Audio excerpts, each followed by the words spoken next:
Hey there, Sharon Horne-Ellstrom here. Welcome to day 140 of our Get Your Goals annual challenge. This month, we're focusing on our physical well-being, our physical health, and our physical goals. How do we pay attention to the physical area and aspect of our life in order to make sure that we get what we want in every area and aspect of our life?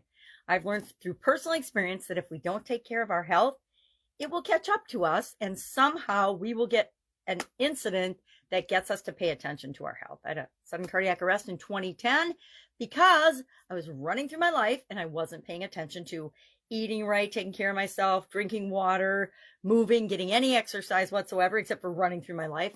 And the world gave me a wake-up call, or the universe gave me a wake-up call, or God gave me a wake-up call to say, you need to pay attention to the core basic things that are important to you as a human being if you want to stick around and experience more of this crazy thing called life. Our topic today is movement. And it just so happens, and it's really interesting, I find that so often there's this thing like a synchronicity or a coincidence that happens in my life.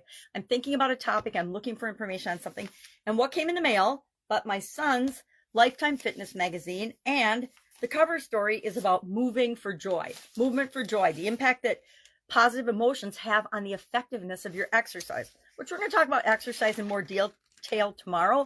Today, we're just talking about movement, because one of the things I found, I've had a couple times in my life when I have actually been bedridden due to illness and things, inflammation, arthritis, some kidney things, some eye things, and I couldn't move. And that was the problem. And I learned and figured out that if I just started moving and I got moving and did things, there's like this, whenever you're doing anything, it's like the learning curve. It's hard in the beginning, and then all of a sudden you reach a point where you get momentum, and it just, the pain or the challenge kind of drifts down. Almost everything fits this normal distribution curve. If you know anything about statistics or mathematics, which nerdy people like me do, you know that almost everything we do follows that curve. And movement and exercise is the exact same way, especially for people that have physical challenges and chronic pain.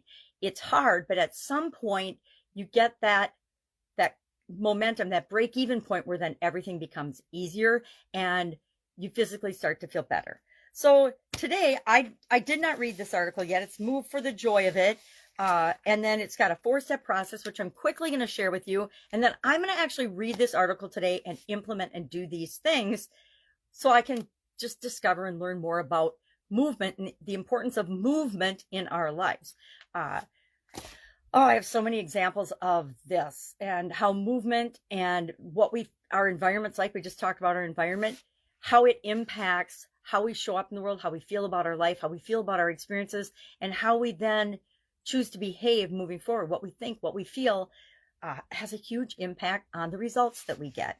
So what's this 4-step process? The 4-step process is, number 1, embrace your creativity. Embrace your creativity, meaning get creative about how you decide you are or are not going to move. Maybe it's you just start, and I'm going to share some secret things that I do that I hope people don't know about, but I got busted doing it in cardiac rehab in 2010. Whenever I'd go to the bathroom, I would do leg lifts, and it unfortunately would increase my heart rate, and it would mess my heart rate up for cardiac rehab. And so the nurses called me out on that. I'd go to the bathroom, I'd come back, and my heart rate would be really different. And normally nobody would know, but in cardiac rehab, they're always monitoring you, so they would know that I had a spike. And so I got kind of busted doing that. But it's a way that for a lot of years now I've used to incorporate a little bit of movement and exercise into my life when I otherwise wouldn't or couldn't. Number 2, measure your progress mindfully, meaning, and this is sounding a lot like the SOAP framework to me, and everything sounds like the SOAP framework, right? So, because how we get what we want, it's really only a 4 or 5-step process, no matter what we call it. So we want to measure our progress. Are we moving toward what we want with respect to our level of flexibility, our level of movement? I will admit I'm one of the least flexible people I know. I also have horrific balance. I remember after my cardiac arrest, I got one of those Wii Fit things that went for it was one of those video game things. And it told me back then when I was 50 that I had the balance of a 78-year-old woman. So I knew it was something I needed to work on. And I think part of it was because my vision was so bad and so off and had been off for so long. But I do try to work on my balance a little bit. So I don't want to fall down. I don't want to be one of those people that falls down. I think the older I get, the less I like falling down. Step 3, let yourself learn. Always be learning. Always be continually improving. We did a whole challenge about that last year, a whole annual challenge on doing one thing every day that continuously improves us in some area or aspect of our life. And finally, step 4, relish the pleasure of every challenge. Now, this is kind of a hard one, right? But if we focus on what we learn and the pleasure and the experience of the challenges that we face, because we're always going to be facing challenges, and we take the lessons learned and we look for the positives in all those experiences, every challenge becomes a stepping stone to what it is that we want. So what's our action item today? Think about how easily and effortlessly you actually move physically through your life.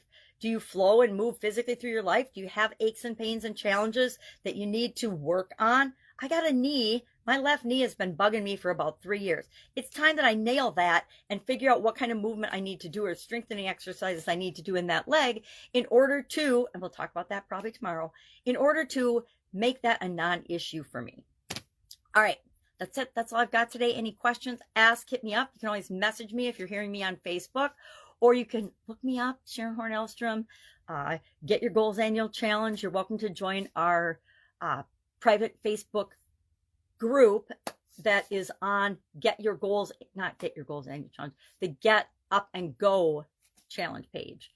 And if you don't know what that link is, hit me up and I'll stick it in the comments below. All right, have an amazing day. And if I can help you, ask. Otherwise, I'll be with you tomorrow. Bye. Get moving.